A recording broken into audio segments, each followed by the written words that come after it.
Hello, I'm Dave Aiken. You're watching Public Affairs. I've got some guests today.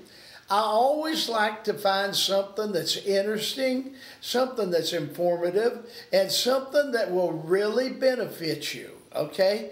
I have two guests today, and they came to tell me about Skywarn. That's right. All right. I'll tell you right here, Lynn Lovell. And Lynn, what's your call sign?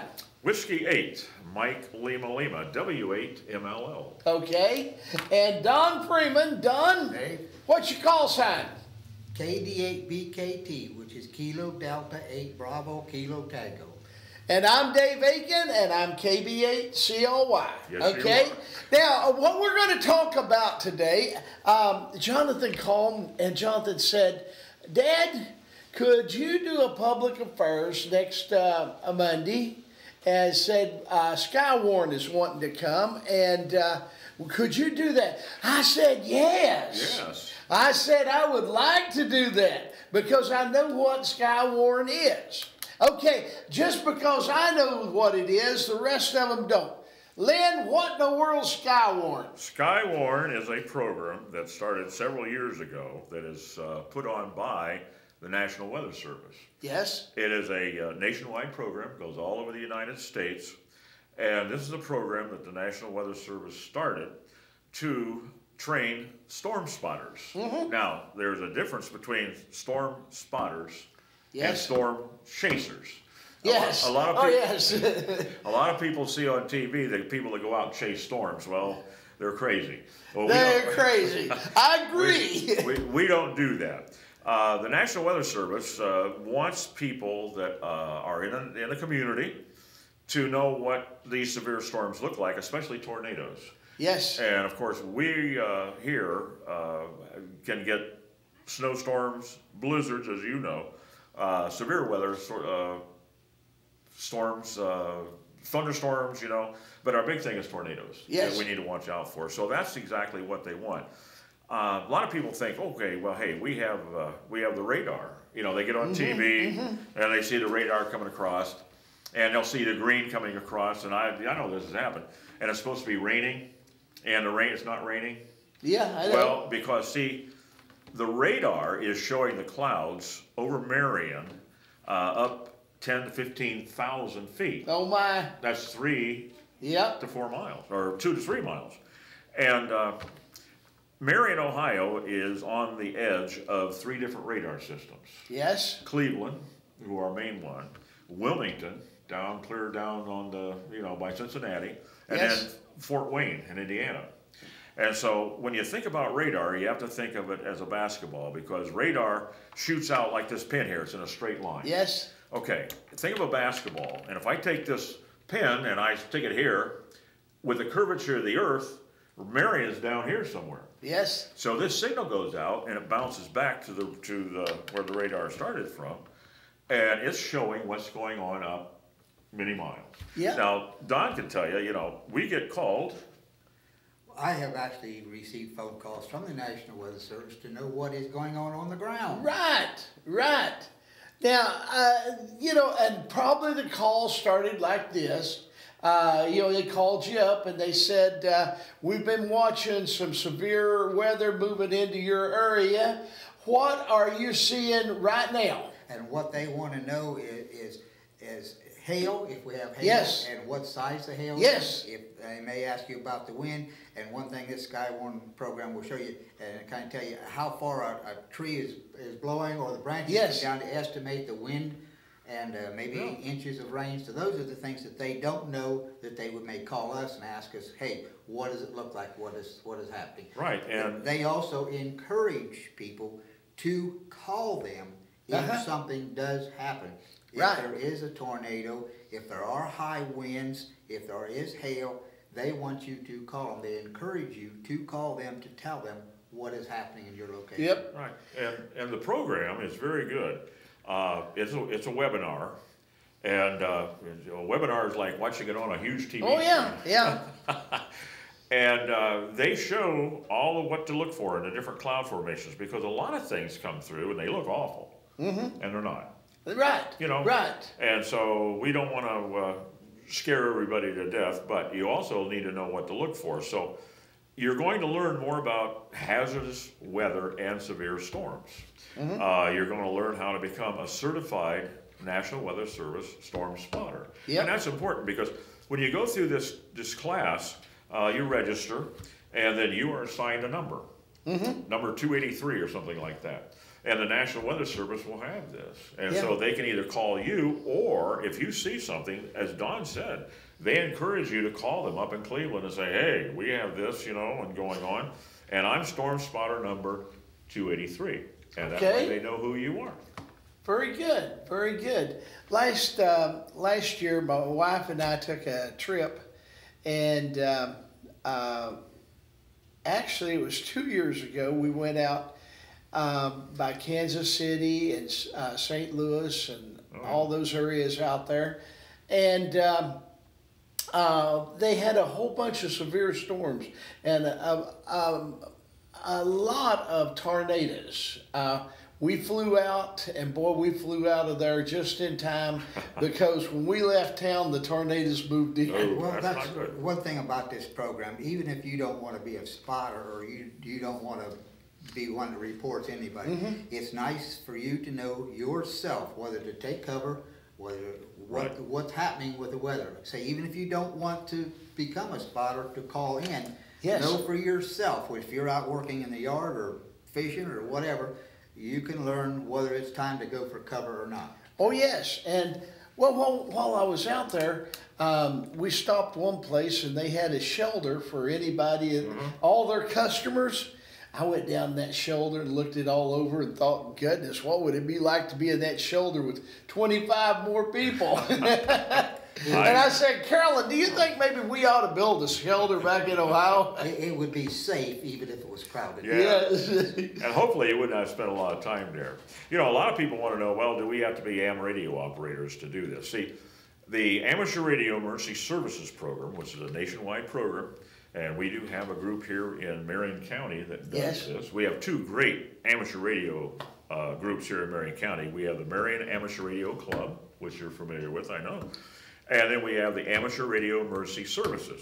Again, this is a nationwide organization, and it's a group of amateur radio operators, or hams as we're called, who have agreed that, hey, we will take courses that we can be in this group, and then we will also use our equipment and so forth to work with the National Weather Service and so forth in reporting these storms. Yes. And ARES group have to go through, we have about 40 people right now in the group. About 28 are what we call active members. And that means they have taken the courses that they are required to by the Department of Homeland Security. DHS and FEMA is in charge of this. And we do other things besides weather. We back up emergency communications in our area. Right. We work with the sheriff's office. I will say Sheriff Bailey has been very proactive in getting our help and so forth, and making us members and everything.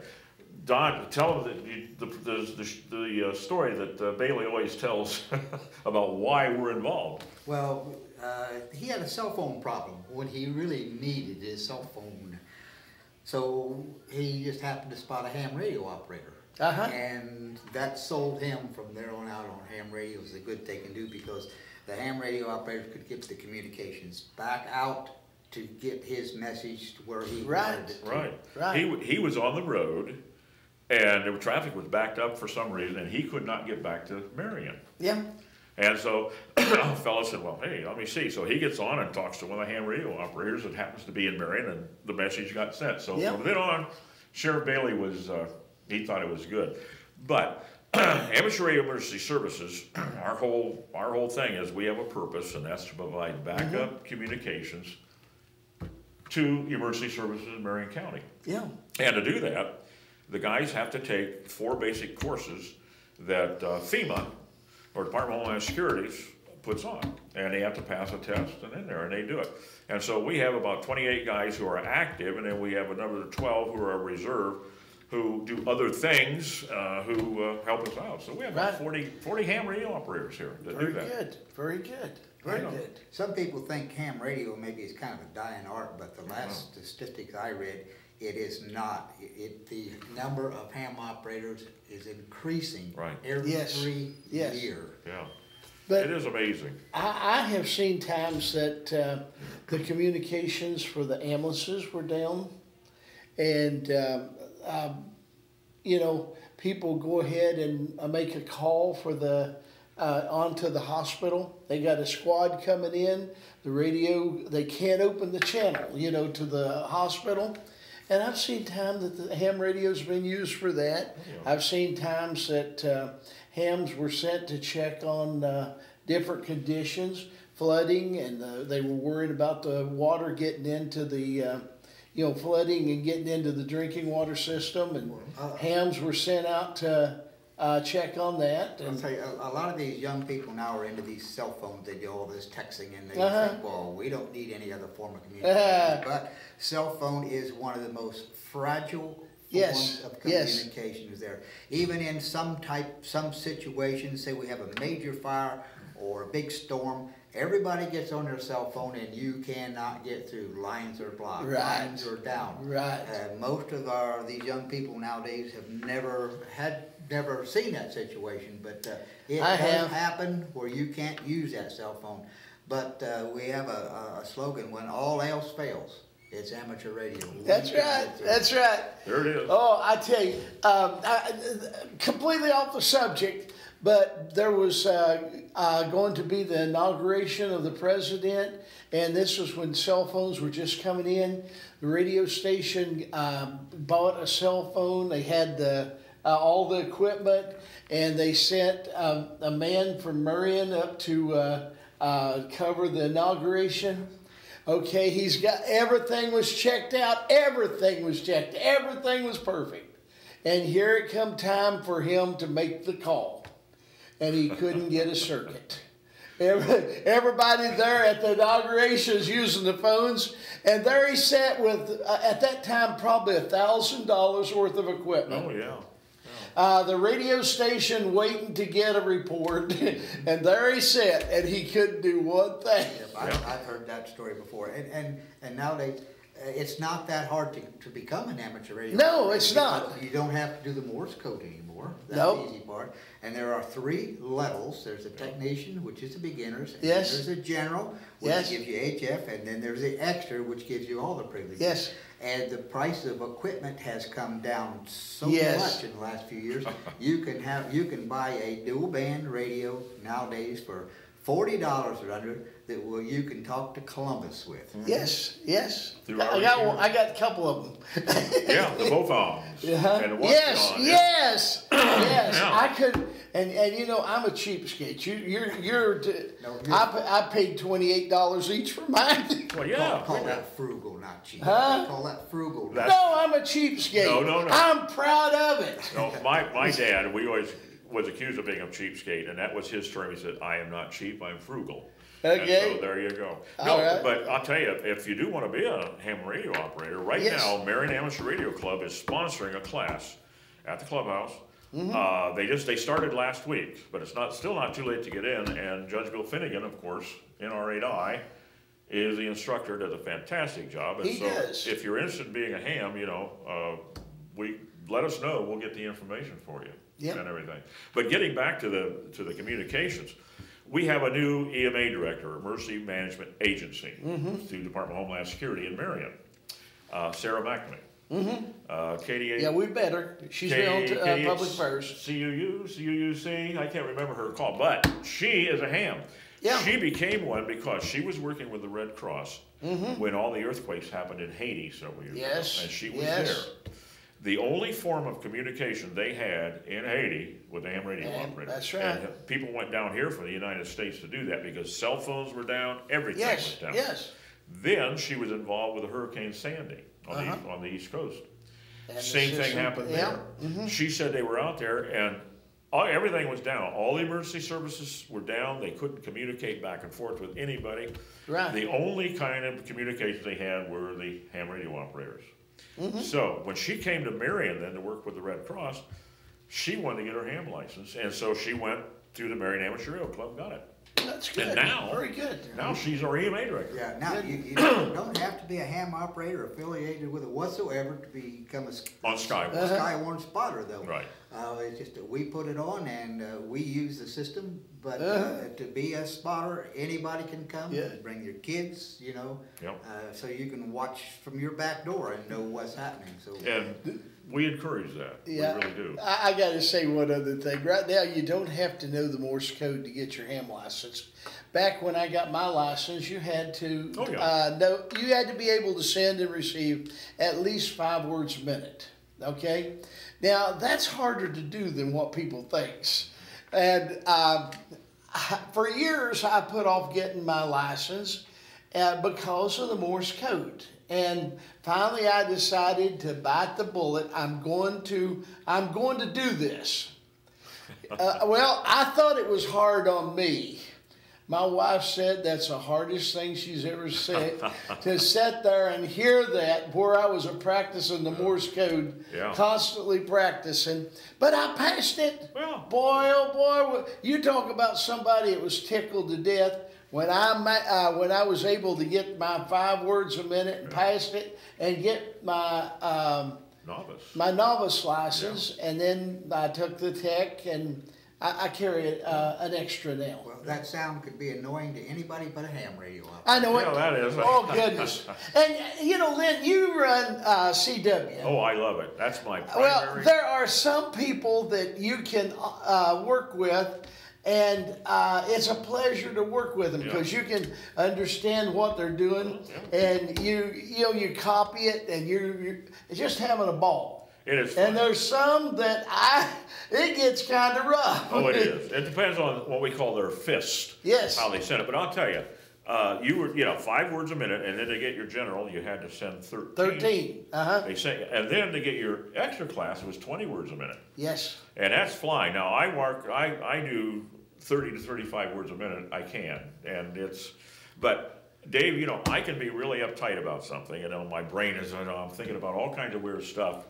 I can go out and sit down on my radio, and in a half an hour of sending code, my brain is better. I can think about stuff. The stress is gone because I can't think about anything else but that code. And so it clears the air. Now, but hey, we need to talk about some. Yeah, one more thing. Knowing the Morse code, okay? Some of the prisoners during Vietnam would do Morse code, just scratches with a rock, and they were able to communicate back and forth by Morse code.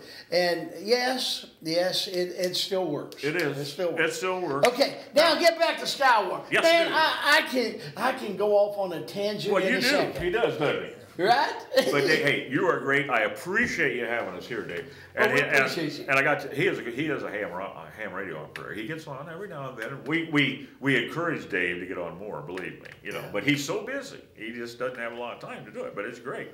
Anyway, now Skywarn, again, nationwide program.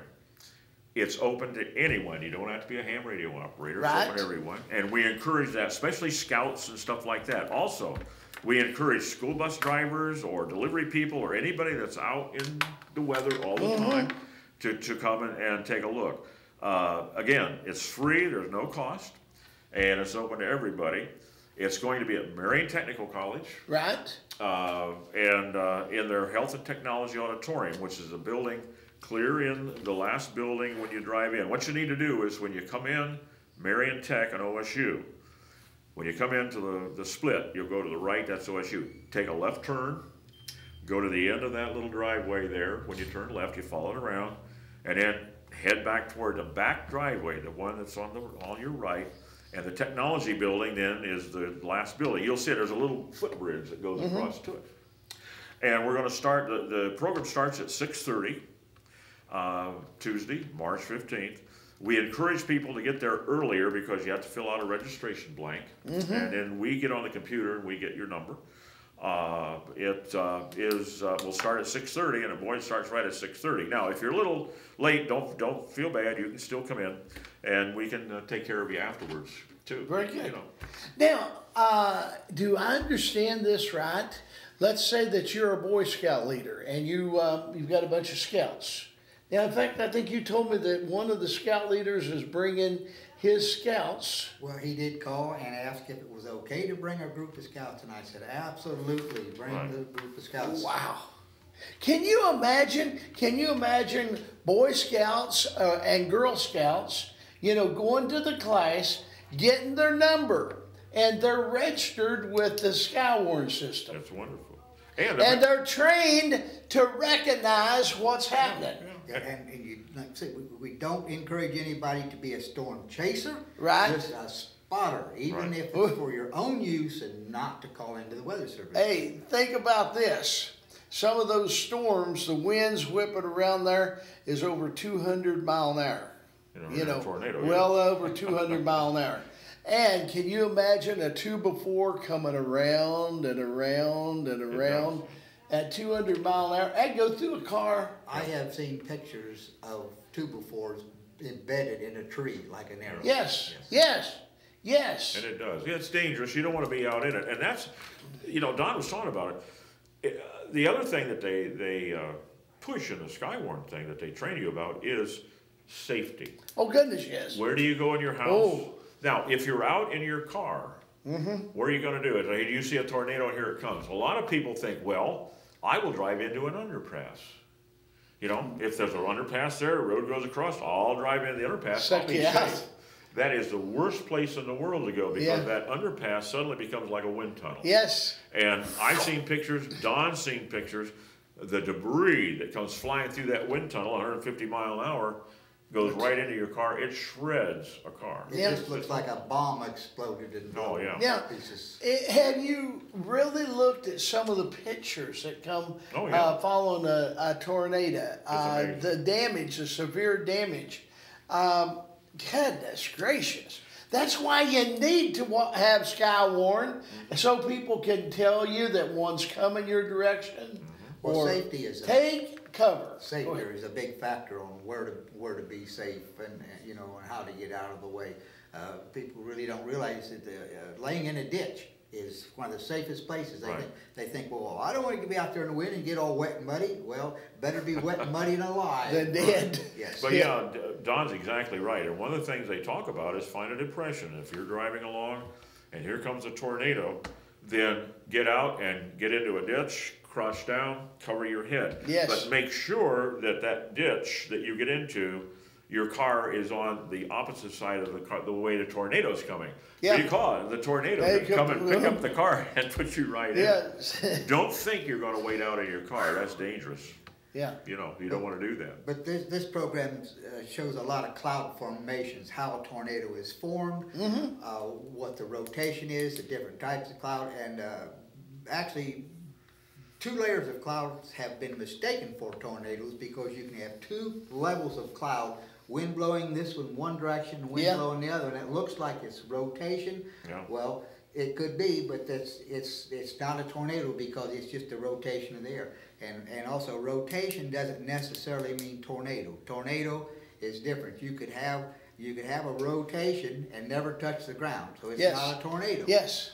Yeah, that's true. I've seen a number of those. The funnel clouds did not come down. And that's what it's called. You're right, Dave. It's called a funnel cloud, but it's not a tornado until it hits the ground. But man, they're still scary. Oh, yes. Oh, goodness gracious. This program will help you to identify those and know when to be scared and when not to be scared. Yeah. It's amazing. And again, National Weather Service encourages people, and we do too. There's no age limit, really. And if you've been there before, come back. Okay. A lot of people say, well, I was there, you know, but come back. Because I've been doing it forever, and so has Don. And I always learn something every year. Oh, I just thought of something. Some of these young men that, you know, they could call that a date night, take their date out there, and we're going to go learn about Skywarn. Okay? Well, I've been going to these Skywarn programs for so long. I have a spotter number of 0095. That's my 009. You have been. My spotter number. Wow. Okay. He's the 95th person to do it in Marion County. Yeah. You know, but it could be that there was a lot of people there. Normally, we have anywhere between 75 and 198 people attend. So we have room for 150 now. Okay. And I can't say enough about Marion Tech. What a great crew they are to help us out to do this. Comfortable seats, beautiful place. Yep. Yep. And All it's right. neat, you know. Okay, now we have got 3 minutes and 20 seconds.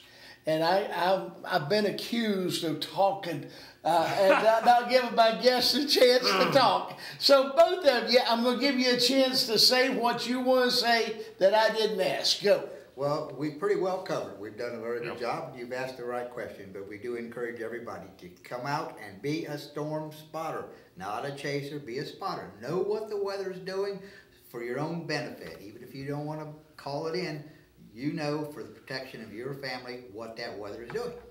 Yep. Okay, Lynn, go ahead. You're on, buddy. See, I love to rag on this guy anyway, and so I said, "Hey, are we going to be able to talk this time?" And now he's putting it to me. Dave, you're a good guy. Anyway, we do appreciate it, and you do a wonderful job. Well, I appreciate you too, You Lynn. do a fantastic job. I've known that character a long time. True. That's true. We go back everything. Yeah, yeah. But I don't know anything bad about you. Huh? I don't know anything bad about you. Well, you just don't know everything about me, do you? Anyway, Don pretty well covered it. Skywarn is a nationwide program. National Weather Service puts it on. Again, we want to come out and be storm spotters, not chasers. Yes. March 15th, Marion Technical College. We used to do it at Tri-Rivers, so that's why I say that. Yes, I remember that. But with all the technology and stuff, we do it there. Learn more about hazardous weather and everything. And I want to thank Dave for giving us this time to Oh, yeah. explain Oh, it that's to all right. right people. So Yeah. we want to thank you for letting us come out. We do appreciate Well, it. we've had a good time. I always enjoy visiting with you Well- all the time. But what they're talking about now is important, extremely important. We need good storm watch, Skywarn storm spotters, and maybe you'd like to be one of those. Okay, go to the class, learn what to look for, learn all the tips about it, and get your number. And who knows when you're in the right place that you can help somebody and possibly save a life. That's very true. It's very true. And you can be a good service to your community and everything else. Okay, Lynn, tell us when.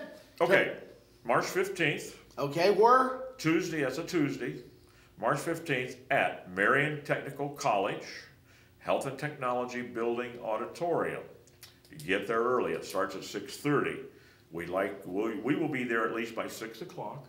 Drive in the driveway, turn left, follow the driveway around, and go clear the far south driveway, and you'll see it. The little footbridge there is from the parking lot. And it leads into the building, and we'll have people all along the way to give you directions. Very good. Very good. Okay.